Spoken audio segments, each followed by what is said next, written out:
Good morning, everyone. Welcome to First Things First. I'm Jenna Wolfe. That is Nick Wright. Antoine Walker is on the desk this morning. What up, man? Morning, Good to see you. Antoine. Good morning. Not a lot of sleep between three of us tonight. Damn Laker game went to overtime, but that's all right. It ended like an hour and a half ago, basically. Lot to all right, talk we're about. tired, but we do have a ton to get to. Jam-packed show. There is only one place to start. With the game Nick's referring to, first place Lakers, second place Nuggets. Last game before the break. Picked this up in the fourth. And a quick reminder, LeBron James is in year 17. Still doing this. Look at that jam. Finished 32 points, the triple-double on the night. Regulation was just not enough time to settle things. We go to OT, 3:31 left. LeBron finds a wide open AD for three. A minute later, LeBron finds a wide open AD for three. He finished with 33 points. Nuggets down 3 with 25 seconds left. Nikola Jokic says, I'm not going to shoot it. I'm going to pass it up. I'm going to try to kick it out to the corner. And then look what happened. It got stolen. Lakers hold on to win 120-116. How about this? They now take a 41-12 record into the All-Star break. After the game, LeBron was asked about how important this game was. Take a listen. Every opportunity that we get to play in a close game versus a tough opponent, it's a learning experience for all of us. It prepares us, for a postseason game where it's going to be back and forth, back and forth. I thought tonight was a playoff atmosphere. Both teams being number one and number two in the West Conference, jockeying for positions. I know the break was coming, but I didn't want to take this opportunity for granted. I wanted to, play extremely well tonight for our ball club. I wanted us to play extremely well going into the break on a high note, and our team we responded very well. It was a very intense LeBron James for a post-game sit-down on a bench and asked to answer a couple of questions. How impressive was this win for the Lakers? That is a great, great win for the Lakers. To win in Denver, their second time winning in Denver this year, in a game where they could have let go of the rope a couple times. They're down 13 midway through the second quarter. Monty Morris foolishly barks at LeBron after hitting a three. The Lakers instantly go on a 27-8 run to retake control of the game. But then 4 minutes left in the game, they're down 6. 4 minutes left, down 6. You can come back, but you need score, stop, score, stop, score, stop. And that's exactly what the Lakers got. And then LeBron, we didn't show it. LeBron had a chance to win the game in regulation, misses the jump shot. His shot wasn't really falling yesterday, despite the great all-around game. They go to overtime, and Anthony Davis makes critical plays down the stretch. And LeBron and AD combined for 65 points, 22 rebounds, 16 assists, and a number of great defensive plays. And now, Antoine, the Lakers are in a position 5 losses clear of the field in the Western Conference going into the break. And you can speak to this on good or bad teams. Sometimes the last game for the All-Star break, you're not fully locked in. The Lakers had, to me, a very playoff approach to this game, and you saw it. So instead of the Nuggets being just 3 losses behind them, kind of nipping at their heels, a full 5 back with the Lakers having won both games already in Denver. I think it kind of sums up the Lakers' first half of the season. They've been very focused from game one. LeBron and AD wanted to come out this season and establish themselves as the 1 seed. You saw that. We've been seeing it all season long. Obviously, we know why they struggled last week. They was able to regain that, so that was huge. A 3-game winning streak going into the All-Star break, I think, is also huge. And getting another game on Denver. I think what more impressive last night to me about the Lakers was the ability to play different lineups. So Nick, if you watch the lineup that they played, they were able to play LeBron at a natural 3, AD at 4, Dwight Howard most of the night at the 5. A lot of teams can't do that. They can mix their lineup so much, and that's what makes this Lakers team going to be a really tough out for anybody in the playoffs. It makes them so great because of their versatility that they can put with different lineups. But I thought AD was great being aggressive, late in the, especially fourth quarter, overtime. His ability to step out and make the 3 is just another weapon that they have in his arsenal. He don't have to necessarily go down low and post up. He steps out, and he takes quality 3s. And the crazy part, he had just missed two threes really bad. And he missed a 3. One of them would have won the game in regulation. Yeah. One of them was with the Lakers either up 2 or 3 at the time, and it was up 2 with around 40 seconds left. LeBron finds him for an open 3 that would have essentially ended the game, and AD missed that shot, and then he makes the 2 key ones in OT. And I even want to take this game a step further, just watching it. And I know we're talking about the Lakers right now, but this shows you why Denver needs a superstar. It's unfortunate. Yeah. They got some good quality young players. They play hard. Obviously, their record indicates that. They have some young I wouldn't call them stars, some B-list players to me. I think these guys are B-list. They're not in the elite category. The Jokic Hive gonna come after you for calling him a B-lister. Oh, he's a B-lister, easy. He's a. Let me take yours and I'll double down. He's not a superstar. He's a B-list star in this league, but he's great. I mean, guy can get you a triple-double. But the thing with them, you saw late in game, not having one guy to go to hurts them. And then on the other end, you look at the Lakers with the two superstars.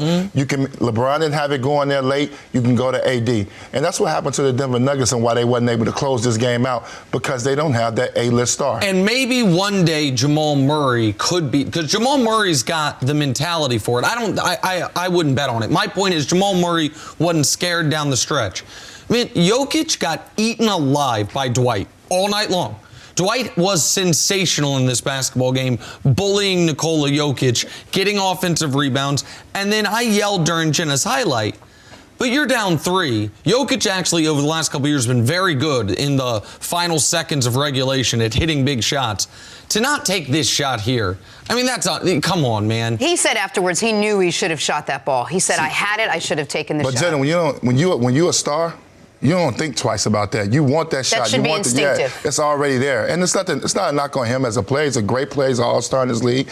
But the problem is, they're going to have to make a move to get a guy that's going to come in there that can get it done late if they want to get over the threshold to beat the Lakers and the Clippers. And just real quick, Jenna, before we move back to the Lakers, I know people will say, well, LeBron, his whole career, has passed up shot. Yeah, he's gone good shot to great shot. He's made sometimes in those spots, he's turned down the shot to get someone a wide open three-pointer. Nikola Jokic passed up the shot to get Kentavious Caldwell-Pope a game-sealing steal. It was a bad spot for him there. You and I've been sitting next to you talking about LeBron for the better part of a couple years now, and you know his ins and outs and the way his season goes. Usually around this time of year, there's a little malaise out of LeBron. He kind of sits back a little bit, lets it all happen, and then ramps it back up after the All-Star break. But this is different for you. You talked so much about how playoff positioning was super important heading into the break and how important last night's game was. How much better do you feel about where they are now? Well, yeah, I said to you guys off the air, because I had said yesterday if they win, they're 5 losses clear of everyone. And I said off the air, I wouldn't be shocked if the Lakers got blown out. They have the Lakers already, because so much of the team, by the way, is not getting a break. The coaching staff is coaching in the All-Star break. You've got almost all the Lakers rotation players having some type of, financial appearances at the break because they're Lakers. Obviously, LeBron and Anthony Davis, LeBron's the team captain. Anthony Davis is from Chicago. They're not getting a full break, and people tend to in the games leading up to it sometimes. Yeah, okay, it happens. We've already beaten Denver in their building, especially when they fell down 13 points. What flipped the game, though, was, and I'm a key on this, Antoine, was Alex Caruso in the second half taking Rajon Rondo's minutes.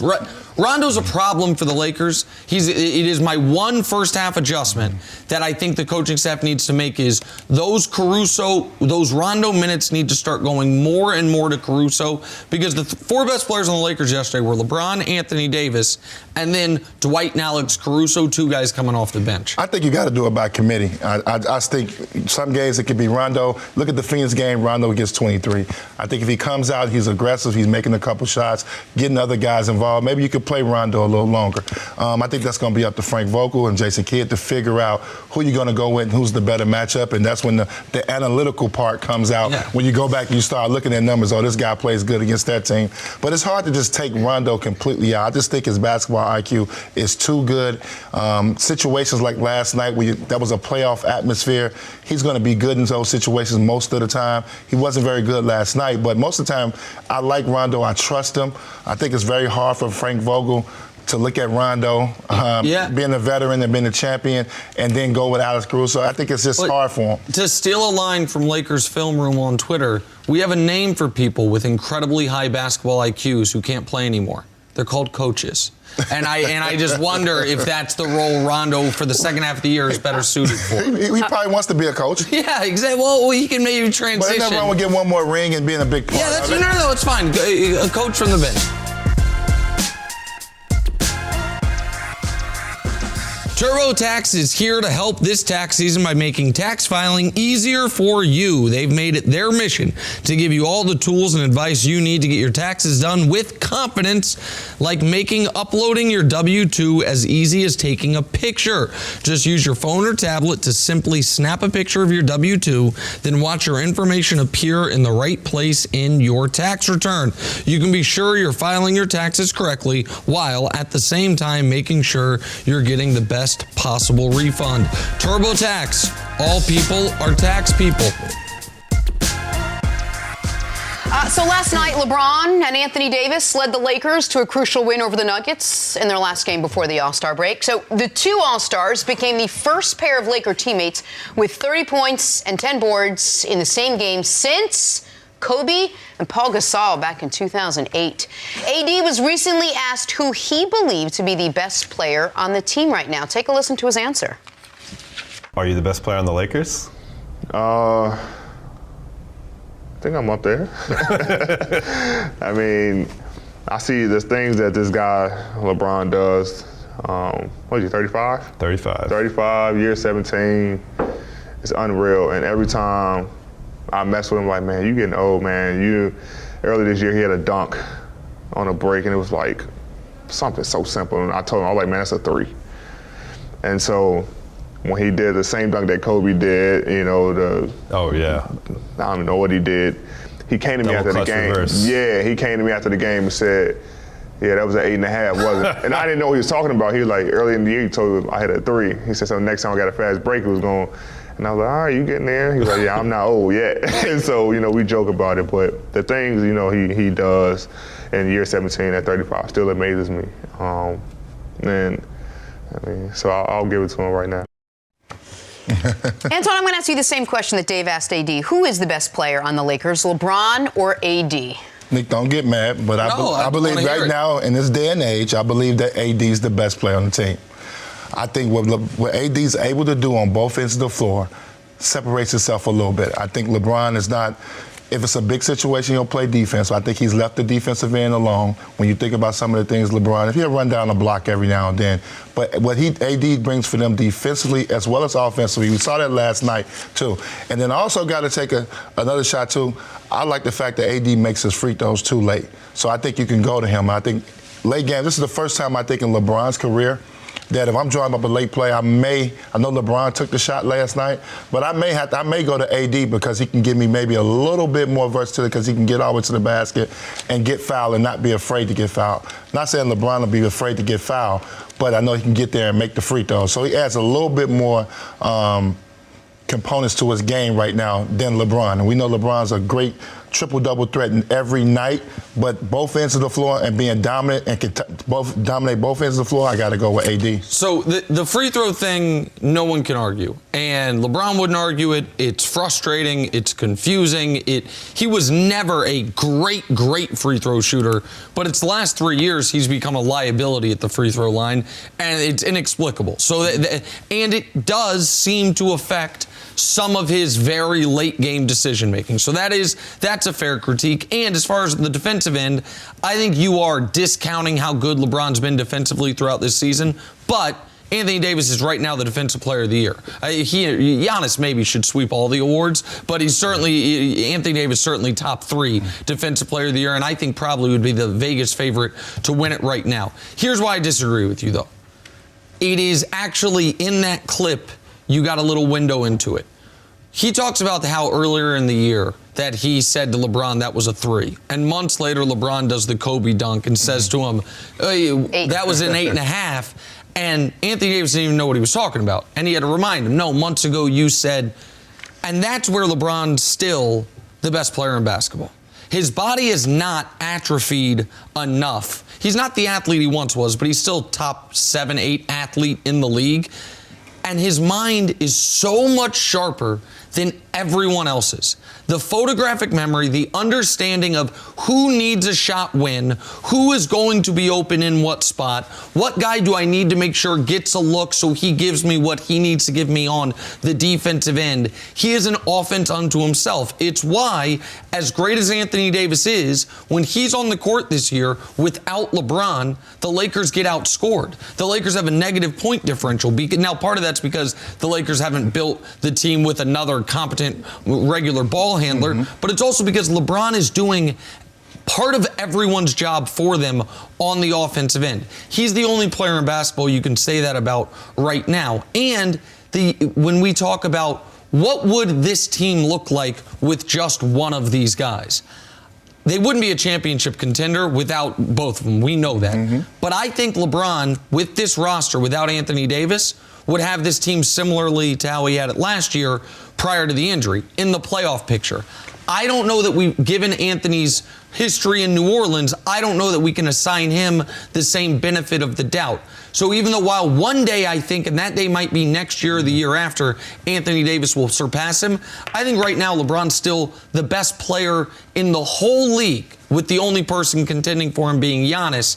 So I certainly think he's the best player on the Lakers. Well, I believe that you make some valid points. Obviously, I think LeBron's going to make the right play. There's only a few guys that do make the right play almost every time. Magic Johnson did, Michael Jordan and LeBron James, where they made the right play, got the right guy to shot, no matter what the situation it was. That's not Anthony Davis's job. But when it comes to the Lakers, his job is to dominate the inside, be the best defensive player on the floor. He does that the best. Then offensively, at any given moment, he can get you 35 to 40. We saw that his scoring has dropped down a little bit, but now he's starting to pick it back up. And then late in games, I trust him. He's a guy that can, I'm not saying he's the best clutch, late game player, but he last night showed me that his versatility to be able to step out, make a three late, have the confidence to take the three. I think one thing that LeBron has rubbed off on him, and we don't give LeBron enough credit for, is the durability, not letting him sit out multiple games. That's a big part. That's a big part of it. And he's making AD a better player. And I believe, and LeBron knows that. He knows that he cannot win an NBA title without AD. He knows he needs AD to play all season long. He understands the importance of the regular season. And he's going to probably get AD to 70-plus games in his career now, where he haven't did that in his career. So that's what LeBron makes a huge difference. But I think for the Lakers to win, and the best player so far this season, even though I know LeBron's leading the league in assists, I think it's been AD. I thought you wanted to say something, Jenna. My apologies. No, I was just going to say no one's even brought up Rondo, but I guess we're just dealing with just these two, the only options. Only options on this team. Rondo's not in this conversation. No, I know. One quick follow-up to your side of the argument moving forward. I think we are going to see... Remember, right after the Chiefs won the Super Bowl, I said we're going to see the best version of Andy Reid we've ever seen because of the experience he got, removing that burden, monkey off his back, so to speak. There's an element of what we're going to see from Anthony Davis after he goes through the crucible of the NBA playoffs in a position he's never really been in. The guy's only played 13 career playoff games. They've been an underdog in every series he's ever been in, even the one where they swept Portland, surprisingly, a few years ago. And then they've gotten annihilated by Golden State both years. The two playoff losses were to Golden State where they were huge dogs. Point I'm awkwardly trying to make is, once he goes through this postseason and has this experience, I think we're going to see his game jump a grade that we've been kind of waiting for. That it can only jump from the playoff experience, from going through those battles. So I think next year, like LeBron's game is obviously done jumping. Like we know where he is. Question is, can he maintain it? Once Anthony Davis goes through, whether they win the title or not, even though I think they will, I think you're going to see the best version of Anthony Davis, a version we never got to see in New Orleans because he never had that playoff experience to learn from starting next season. All right. Ask same question next season. All right. I got it. Definitely remember. It's a new year, the perfect opportunity to take your business to the next level by hiring the right people. But finding qualified candidates can be challenging. ZipRecruiter.com/FTF makes it easy.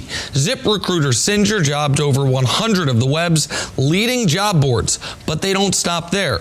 With their powerful matching technology, ZipRecruiter scans thousands of resumes to find people with the right experience and invites them to apply to your job. As applications come in, ZipRecruiter analyzes each one and spotlights the top candidates so you never miss a great match. ZipRecruiter is so effective that 4 out of 5 employers who post on ZipRecruiter get a quality candidate through the site within the first day. And right now, our listeners can try ZipRecruiter for free at this exclusive web address, ZipRecruiter.com/FTF. That's ZipRecruiter.com/FTF. ZipRecruiter.com/FTF. ZipRecruiter, the smartest way to hire.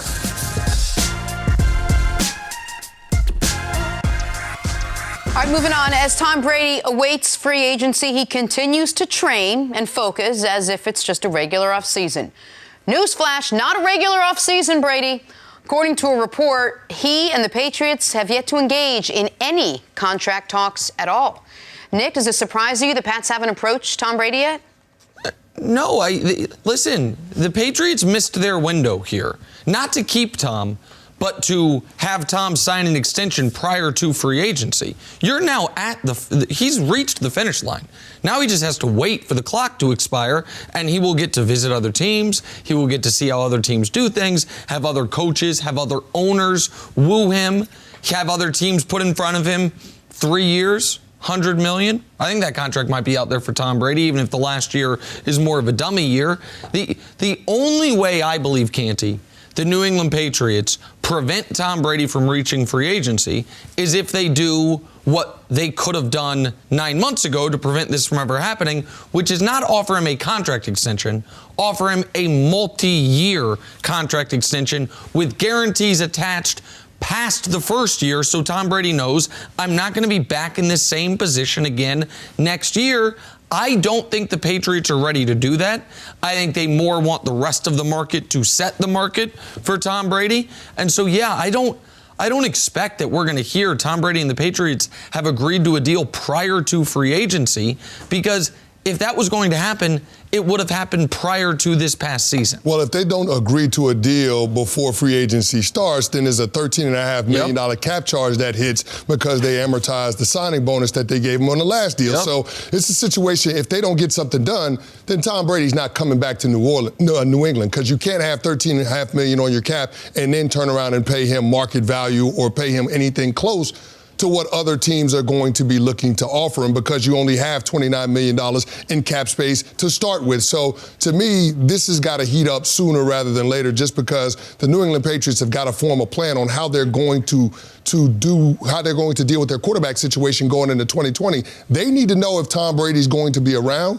And if he's not, they need to move on to their contingency. So I don't think this is going to drag out to the legal tampering period that starts on March 16th, because Bill Belichick needs answers sooner rather than later. Well, we keep waiting for them to make a decision, but maybe we're just missing the tea leaf. We're not reading the tea leaves here. Maybe they are sort of making a decision by not approaching him. Am I right? Well, that they would rather Brady break up with them than let him have to officially break up with him. Maybe they are sort of making that decision. I think that they would. I do think they want Tom Brady back, but at what price, right? I don't think they would prefer Brady just totally walk away. If Brady said, guys, right now, I'll play for $20 million, 1 year contract, $20 million, I think they'd sign up for that in a heartbeat. The question I have for you, though, Canty, is what incentive does Brady have to not hit free agency? What incentive you're saying that it's got to heat up quick because of the dead money charge? Yeah. And it's a smart point, and it's a good point, and it's one a lot of people are missing. That if the moment free agency starts, if Brady's not on a new deal, $14 million hits their cap due to previous contracts. But that's a New England Patriot problem. It's not a Brady problem. That's not a Brady problem. If Brady played through this season without a contract, asked them to put in the franchise tag provision where they can't do it, it was to hit free agency. What incentive does he have when he's at the finish line to not actually hit free agency? Well, I don't know if that provision was put in place to necessarily hit free agency. I think it was put in place so he could have as many options as possible. Anytime you're a player and you have a lot of options, chances are you're going to put yourself in a better situation. And I think that's what Tom Brady was looking for. And by better situation, I'm not saying a different team. I think better situation could mean more money. It could mean more weapons. And I think that's what Tom Brady is looking at, because everybody's criticizing him now and saying that he's fallen off a cliff because you had a lack of production in the passing game in comparison to years past where we've seen Brady at an elite level. Sure. So I think that this is all about Tom Brady trying to take advantage of the twilight of his career, and in order to do that, he's got to force Bill Belichick's hands in order to put pieces around him, because when you start looking at all the other prospective destinations for Tom Brady, I'm not sold that he wants to sign up and go play for those organizations. It might be true. Just the one very quick follow-up. If part of it is what you said about weapons, Brady would be just assigning a lot of faith to the Patriots that they will actually go get those weapons. Because if we're talking about him signing before free agency begins, it would be a leap of faith for Tom. That it's like, Tom, come back, sign this deal. We will go get X, Y, and Z. Tom's going to have to take them on their word on that, because free agency will have not begun yet. But not if it's a multi-year deal, because you have an opportunity then. Multiple bites at the apple, exactly. Absolutely. Let's talk about the latest with Antonio Brown. After what has been a disastrous year, being released by the Raiders and the Patriots for a number of different controversies, the once superstar has been making the apology tour, seems to be in a different headspace now. Yesterday on Instagram, he posted an apology to Ben Roethlisberger, his former quarterback. Said, "I never realized how good I had it, got caught up in my emotions with everyone coming after me. I really apologize for my actions. Sincerely, man, it's never been another connection like what we've done in the past decade. I appreciate you. Sincerely, AB." You know, Kenny, his words sound good. You're laughing. I'm sure the same way I interpreted this soundbite. But if you're a team and you've watched all of this unfold, is the risk worth the reward when it comes to Antonio Brown? For me, it's not. This is just more erratic behavior from Antonio Brown, and right now I can't trust his decision-making. So if I'm an organization that's looking to get more production from the wide receiver position, that's not where you're looking. That's not the direction I'm going in. Not at least for me. I think there's too much baggage that comes along with Antonio Brown. All the things that we've seen play out this offseason, from the domestic disturbances at his house, issues with law enforcement in South Florida. It's just one thing after another. Instagram living. And one thing after another with Antonio Brown. And if I'm an organization, I'm not looking to bring in that distraction. Now, in looking at how that divorce in Pittsburgh took place, it was because Antonio Brown realized that he wasn't being treated like Ben Roethlisberger, another player that had a lot of baggage that came along with him. And in looking at it, AB didn't know how good he had it. That 6-year stretch that he and Big Ben put together is arguably the best 6-year stretch of any wide receiver in the history of our game. So when you're playing with a future Hall of Fame quarterback, that's a good situation to be in. Grass is not necessarily greener on the other side, but AB wanted to get a new contract, more guaranteed money. He got that in Oakland, and then he found a way to talk himself out of that situation as well. But, the apology does nothing for me in terms of repairing his image and getting him on the fast track back into the NFL. I thought his last shot was going to be with the New England Patriots, and I still stand by that. Because, Nick, I know you're a big believer in take integrity, so I still stand by AB having his last shot in the NFL. And if he was going to have another shot, it appeared to maybe come in New Orleans, and he Instagrammed his way out of that spot. Even if that wasn't going, they weren't going to offer him a job, he didn't help himself there. You guys remember the great Matthew McConaughey vehicle, How to Lose a Guy in 10 Days? Very well. It is a classic. Antonio Brown this is how to lose a career in 365 days. This is what it is. I wouldn't have thought it was possible, barring incarceration. Barring this. Barring the fact that he was injury or incarceration where he's not doesn't have his freedom, that he could potentially be out of the league. But I do think this was the first step to him getting back in the league. But it is a lot more steps to come. I think he's going to publicly have to do not only a 60-minute style interview, but I think it's going to have to come after, honestly, real personal work. Whether that's therapy, whether that's life coaching, I think he's going to have to show that he has cut ties with the circle around him of enablers and do-boys who have just been, AB, of course you're right, I think he is going to have to come back a person we don't recognize. Because right now, people do, when you say Antonio Brown, you do not think of the amazing catches. You do not think of the 1,500-yard seasons. You do not think of the Hall of Fame production. You do not think of the guy that I said was en route to arguably becoming the greatest football player under 6 feet tall ever. You think of, on the spectrum of frozen feet to horrific allegations or anything in the middle, some of from nonsense to criminality he's been associated with. So I'm not ready to say his career's over. I am ready to say if it was a Brewster's Millions type of situation where someone had bet him $100 million, can you end your career in a year? He would have not changed a single thing he's done. He would have done exactly this for the big reveal at the end. So the NFL is all about 9th, 10th, 11th chances. Yep. But he might have played himself out of it, which is shocking to me because I don't think anyone disputes if he had to play a football game today. He's a top 5 receiver in football. Everybody would agree. We saw that in the one game with New England. One game in New England. And he still is looking for a home. And I don't know if he's ready to do the real personal accountability necessary. Maybe the court will force him to. And maybe that'll be helpful for him. Because I do think, and I don't say this lightly, he's someone that needs help.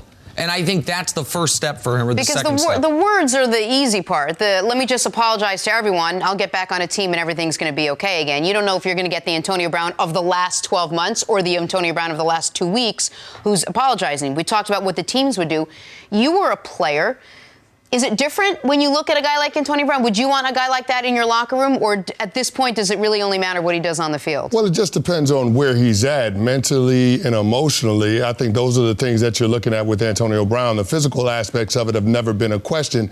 But for me, it's about, is he surrounding himself with the right people in order to make good decisions? Right now, the answer is no. Right now, the answer is no. And if he could do it on his own, he would have done it by now. So for me, I need him to have a rabbi, somebody to publicly come and wrap their arms around him, somebody that has credibility in NFL circles, similar to what we saw Tony Dungy do for Michael Vick and him coming out of prison. I think it's going to take somebody like that, coming into his life and being able to provide him a path to get his life back on track.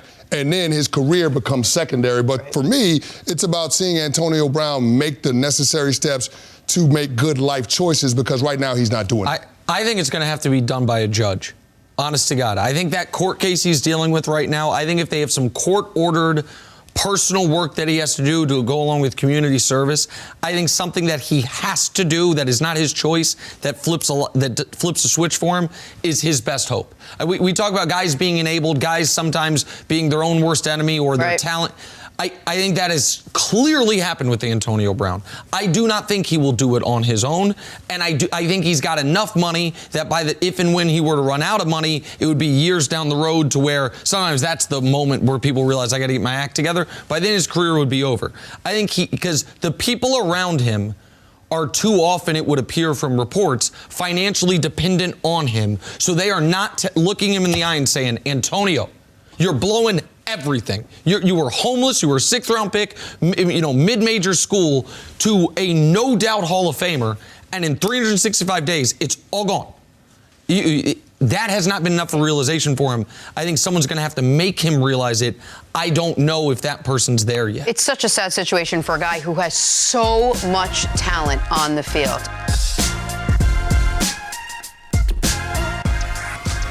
Back here with Chris Canty. So yesterday, the NFL reinstated Browns defensive end Myles Garrett 2 days after he met with Commissioner Roger Goodell. Garrett was suspended indefinitely after ripping the helmet off Mason Rudolph, hitting the Steelers quarterback in the head with it back on November 14th.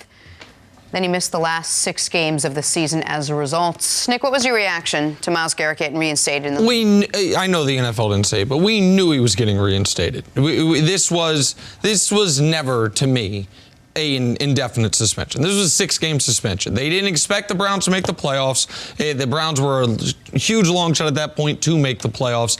And 6 games was the upper bound of what I think most of us expected. I thought 4 to 6 games where most people were at when this happened. I do think it makes some of the hysterical nature of the commentary the day after this, where people were calling for lifetime banishment and arrest look even more ludicrous because, listen, what he did was objectionable. You can't hit the guy in the head with the exact item designed to protect the guy's head. We know these things. But I think for the Browns, they got the best player on their football team back.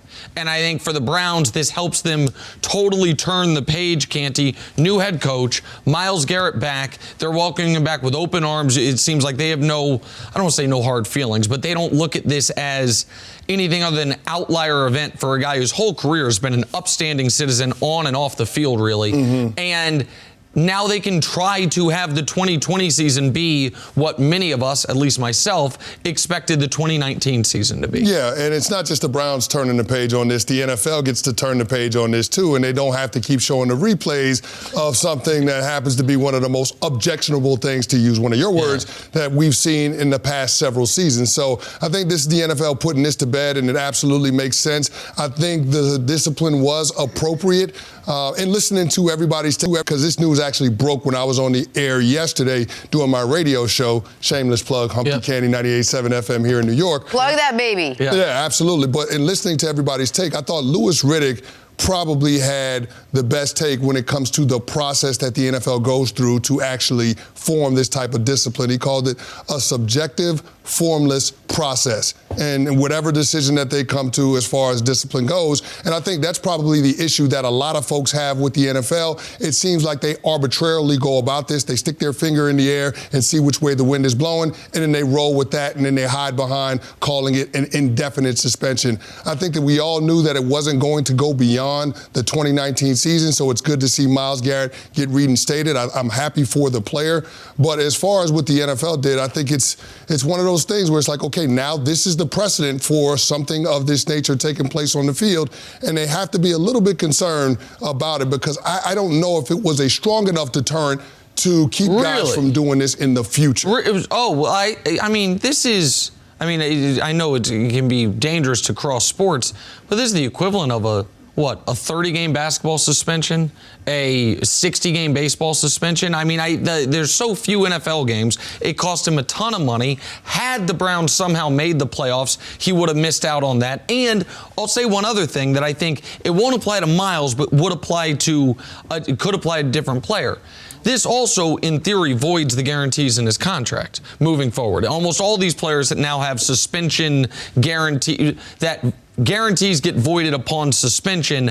I know some guys fight against that. The linebacker for the Bears, the number 8 overall pick, Roquan Smith fought against them, but it seems to be put in the vast majority of these contracts. Now, Myles is so good, he doesn't need his contract to be guaranteed. He's going to stay on the team.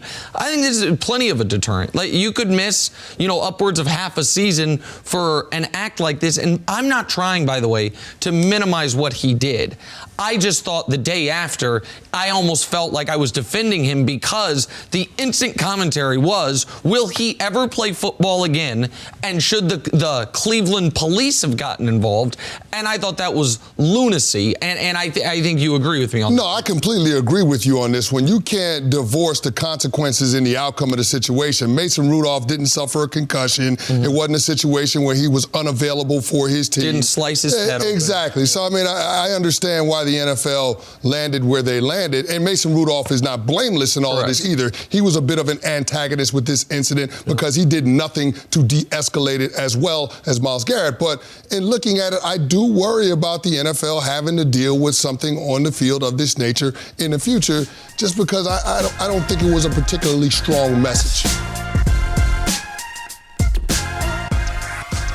Last night, LeBron and Anthony Davis led the Lakers to a crucial win over the Nuggets in their last game before the All-Star break. LeBron put up 32 points along with 12 boards, 14 dimes, giving him his 12th triple-double of the season, tied with Luka now for the most in the NBA. After the game, the King was asked about where his head is entering the break. LeBron, with you being injured last year, does that make you, with not making the playoffs, do you feel more on a mission this year did that make you appreciate the game more, not playing last year and not being in the playoffs? No, I don't need an injury to make me appreciate the game, but coming into the season, just very hungry, very enthused, very motivated. on trying to put this team in position to be as successful as we can, and also at the end of the day, not ever skipping the process. And that's just my mindset. Nick, what did last night's game tell you about playoff LeBron? Yeah, I think that was the first game all year, and maybe his first game as a Laker, where if you watch the video of it and you don't know what month we're in, you'd say, oh, that's definitely a playoff game. The way he was attacking, 29 field goal attempts, super high number for him. The way he was locked in, diving for loose balls, guarding Jokic late, controlling every aspect of the offense. I read that he got dressed like an hour and a half, or 80 minutes before the game, which is way earlier than he typically does. Everything about this was he was treating last night like a playoff game. And in the playoffs, the only thing that's going to be different is instead of sitting for 11 and a half minutes, because he played 41 and a half, but there's overtime. So he played 36 and a half in regulation. Instead of sitting for 11 and a half minutes, he'll sit for 6 and a half or 7 minutes. And this is what you're going to get. Laker fans haven't seen playoff LeBron with their team. You are going to get 30-ish points if his shot isn't falling, like last night. 40 points if his shot is falling. Close to double-digit rebounds, double-digit assists, and a guy who controls every aspect of the offensive side of the ball with great defense in critical spots. To me, Antoine, he understood, even if he didn't want to acknowledge it, the importance of the game given who they were playing right before the All-Star break, the seeding and the ability to really put a vice grip on that 1 seed. And he played and approached it like a playoff game. It's the first time I've seen him play like this since the NBA Finals his last year in Cleveland. I think aggressive offensively, if you watch the first couple plays of the game, they were to the basket, got a steal. I think it was a loose ball. He pushes it full court, gets all the way to the basket, and won. So you can tell he's going to be very aggressive. I think this is the LeBron you need when you play the Clippers, and that's a whole nother subject. But I said that early in the week. I think that he needs those 29 attempts and be aggressive. That's the LeBron that can possibly beat the Los Angeles Clippers down the line. But obviously LeBron is very focused. I thought obviously starting the season, you knew that he was going to be focused the way they jumped out to start the season, the way he did individually with his performances to get this team off to a good start, not waiting on the chemistry to get there, being the leader, being the aggressor, and kind of going out there and making sure Anthony Davis comes along with him. But one thing you got to think about, too, and kind of go back to what the reporter asked him, I mean, LeBron James should have a chip on his shoulder. He got hurt last year. He probably could have took that young group to the playoffs. How far they could have went, we don't know that. But we would have probably made the playoffs. And people doubted him last year. Yeah, and if he didn't get hurt. And LeBron's a competitor. He didn't go to L.A., for giggles. He came there because he knew the pressure that was going to be there to him to continue to play at a very, very high level. Obviously, to join an organization as a franchise like the Lakers, he knows it's going to be championship or bust.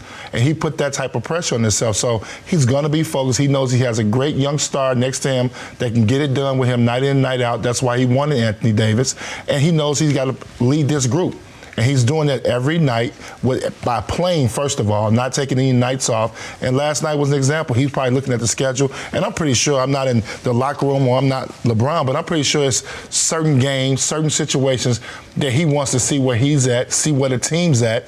And I think last night was one of that. I think it was very important for him to finish with a 3-game winning streak, to take a 4-5-game lead on these teams so he could feel comfortable going to All-Star break and enjoy Chicago. I think it was funny that you said he didn't come to L.A. for giggles, because it would be funny if he was like, well, I'm obviously here for the giggles first. Yeah. I want to use profanity, but I was like, no, giggle. I'm here for the giggles and then also to win. To your point, LeBron even said after the game, I'm treating this as a playoff prep. Like, he knew it. Oh, okay. So, I didn't hear that. My question to you would be, do you remember him being this dialed in before the break, this focused before the All-Star break? Well, I think I said while I was talking, I said this is the first time the Lakers have seen it. I actually almost wanted to draw that back. I think it might be the second time. I think the other time we've seen him in a Laker uniform treat a regular season game like a playoff game was the day he tore his groin. Christmas Day against the Warriors. That Lakers team, if you remember, we were talking about a year ago, Christmas Day, was, I think, 3rd place in the West. They're up against the KD Warriors, the Lakers, and Lakers were playing great in that game, and they ended up winning it even after he tore his groin. But you saw a similar mentality of. Now, I think that was who they were playing, and it's Christmas. He has a responsibility to the league to deliver a good performance on Christmas, because for a lot of people, that's the opening of the season. But I think this was the opponent. This was what Antoine's saying about finishing before the break on a winning streak. And I also think it was, he knew if he came out and treated this like just any other game, some of his teammates might treat it like it was less than any other game because it's the last game before the break. But the Lakers took 93 shots. LeBron and Anthony Davis took 52 of them. The rest of the team took 41. The Lakers scored 120. LeBron and Anthony Davis scored 65 of them. So the rest of the team scored 55. Like, that is going to be what happens in the postseason. Everyone says during the regular season, I hear it all the time, why didn't LeBron attack more? Why isn't he more aggressive? He knows what he's doing. And in the playoffs, he will still very often defer early and see if other guys get their rhythm. But in the critical spots, he takes over. It looked to me like a playoff game last night for him, and he played like one. Yeah, and look at the end of the game in overtime. He wanted the ball in his hands. He not scored the bucket, but he made the correct pass both times to Anthony Davis for wide open threes. Obviously, in the regulation, he takes the last shot. Yep. He wasn't deferring and started anybody. the fourth quarter. Yeah. He scored or assisted all 13 points start the quarter, and then he went to the bench, and they lost the lead before they had to have the late comeback. It to me was a reminder. When I said all year long, we are going to see the best version of LeBron that we've seen in 2 years here once the playoffs begin, last night was further validation of that, because I thought it wasn't the most points he scored in a game this year, wasn't the most assists he's had in a game this year, wasn't his highest field goal percentage. I thought it was the most in control of a game we've maybe seen him in all year, given the competition, given the stakes of the game, and I thought he treated it like a playoff game, and the result went accordingly. You know why I'm here? For the giggles. That's funny. Oh, you Jenna's gonna go been at me. legitimately funny today. Understood. You gonna go at me like that? Go at you like that? Yeah. You couldn't think of the word. Of course, that's what he does to me all the time. Have you met us? All right, little in or out, guys? Yeah, sure. Yesterday, the NFL reinstated Browns defensive end Myles Garrett, who had been suspended since November 14th for hitting Mason Rudolph with a helmet.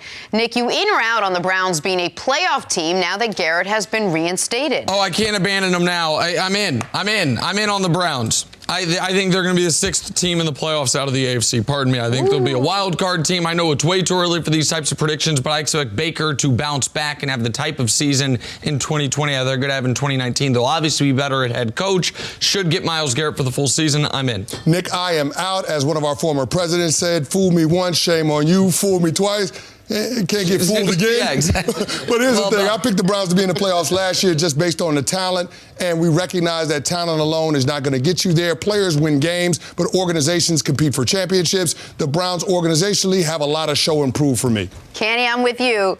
Not surprisingly.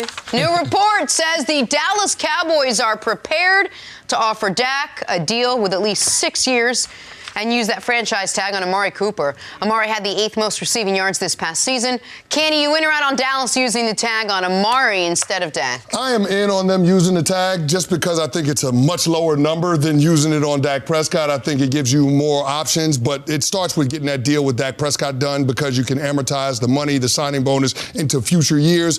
That situation with Amari Cooper, I think the tag would be a placeholder, but again, it would give you more options because you're still trying to figure out a way to hold on to Robert Quinn and Byron Jones. I'm out.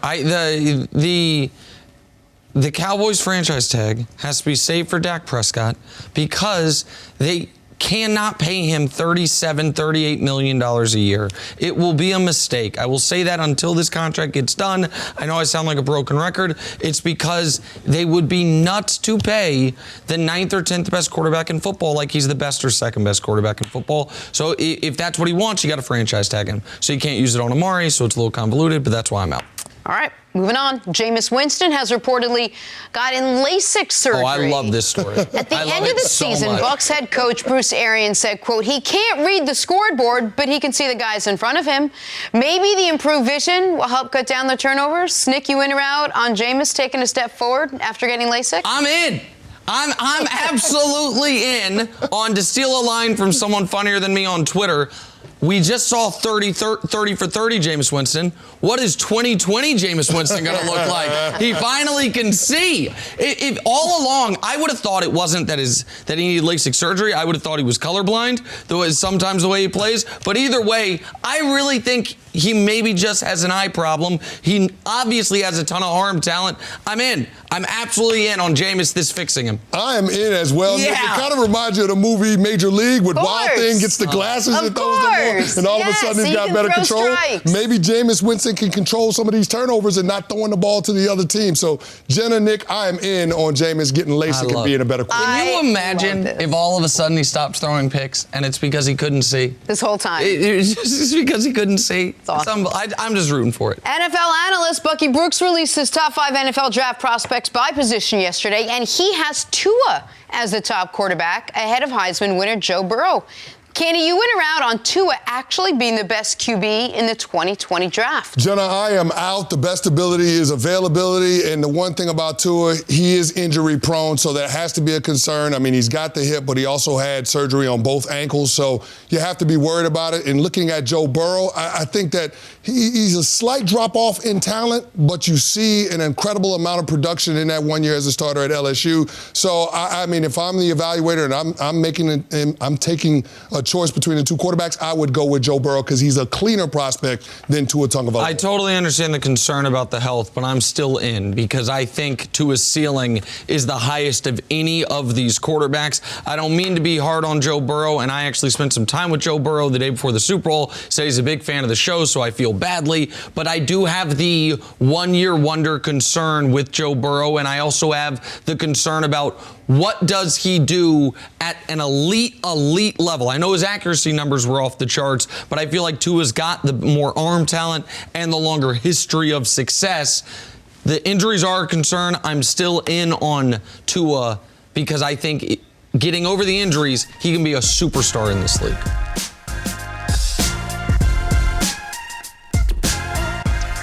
Cowboys. Let us turn our attention there. While all the attention has been on what the team will do with Dak Prescott, don't forget they got a wide receiver to lock up in Amari Cooper. A new report says the Cowboys are prepared to offer Dak a deal with at least 6 years and then use the franchise tag on Amari Cooper. Kenny, would this be the right move for Dallas? Well, yeah, I think Dallas needs to get this done. I mean, Dak Prescott is going to be their quarterback. They don't have any other viable option. So to me, it makes sense. Go ahead and finish this off. That way you can address other pressing business that you have this offseason. But the true mistake with the Dallas Cowboys was not doing this deal before Jared Goff and Carson Wentz got their contract extensions, paying them $34 million a year with the new money average. So to me, the Dallas Cowboys are going to have to pay a number that makes them blush a little bit, but that's because they waited so long. That's their own fault. But Dak Prescott will be their quarterback moving forward. They went out and changed head coaches, moved on from Jason Garrett, hired Mike McCarthy with Dak Prescott in mind, kept Kellen Moore as their offensive coordinator. All of this is to be able to capitalize on what Dak Prescott brings to the table and get this team to the point where they can contend for a championship. Before I answer, I want to ask you a question, just follow up. What do you make of the 6 years part of this? Well, I think they want as many years as they possibly can have in order to spread it out. And I think they do want to link Dak and Zeke together because they're trying to have these new age triplets and, of course, getting Amari Cooper's deal done. So that's what I make of the 6 years. They want as much time as they can possibly have to amortize the money. Prorate, amortize the signing bonus in order to which I understand. Now, eventually the bill comes due no matter what, right? Like you can spread it out. But at that point, who cares? If it's backloaded, when you're talking about high cap figures in and if you anticipate the salary cap jumping immensely, if you anticipate the new CBA changing the way contracts are written, I understand all of this if I believe Dak's great. And the problem is I don't. Let me ask another hypothetical. Go ahead, Canty. Well, here's the thing. Your window is now. You've got the next 2 to 3 years to compete for a championship. So if you get him on a long-term deal, you're almost guaranteed to be paying him less in terms of cap dollars in 2020 than you would on the franchise tag. So to me, it just makes sense to get him on a long-term deal, and that way you can push all of the signing bonus money and the base salary money into future years. But eventually you borrow from Peter so much to pay Paul that the bill from Peter crushes you. And that is, listen, here's the almost rhetorical question, but do you think the Rams regret the Goff deal? Because I do. Probably. Yeah. Do you think the Eagles regret the Wentz deal? No. Me neither. And it's because I think Wentz can be great. He has not always been great, and I understand Dak versus Wentz, their career numbers, you put them side by side, probably favors Dak a bit. I get it, and Cowboy fans get mad at me for this, but all I owe you is my honesty. My gut tells me Wentz is better. I just watch him and I say Wentz is a guy who I think can more likely to repeat his near MVP season and play at that level than Dak is to ever get to a near MVP level season. I think Dak is closer to Goff. And going into this past year, before Goff had his deal, I wondered, Bill Barnwell wrote about, could the Rams possibly be the first team, draft a quarterback, have him play well enough, and then when the rookie contract's up, put the franchise tag on him just to flip him to a quarterback-desperate team, get the draft capital in return, and turn that whole thing over. And when it looked like he wasn't going to get a deal, I thought they might really be doing that. They might think that the coach there, Sean McVay, is the secret sauce, that the weapons are the secret sauce, and that we can find someone else not at $34 million a year. They obviously didn't feel that way. They paid him, and next year he has the single biggest cap hit of any player in football, and I think that's going to be an anchor around their neck. I worry for the Dallas Cowboys that if they do sign him to a long-term deal and they push that cap figure in 2020 down as low as possible to keep Amari, to maybe re-sign Byron Jones, well then in 2021, Dak's going to be in the situation Jared's in, where he is one of, if not the biggest cap hit of any player in football. Can you win that way? I don't know that you can. And the new head coach, I would want to see how Dak plays under McCarthy, maybe in a trial year before I give him a long-term deal. How much of that plays into it?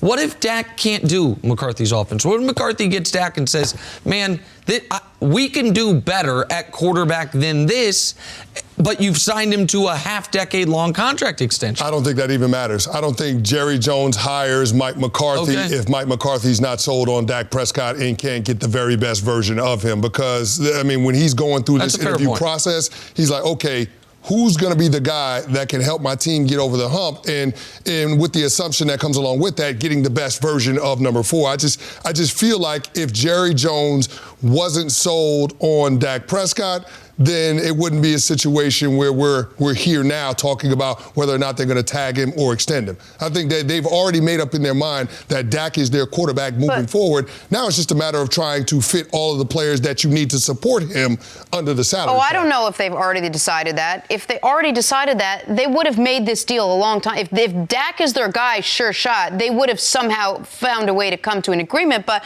we talk about how this is where their window is. Their window is open. Dak is coming off a statistically great year for Dak. They didn't even make the playoffs last year. This is the Super Bowl recipe with Amari, Dak, and Zeke. We saw this last year. Well, Jenna, the reason why I say they're already sold on Dak being their quarterback, because the Dallas Cowboys gave Ezekiel Elliott a contract worth $90 million.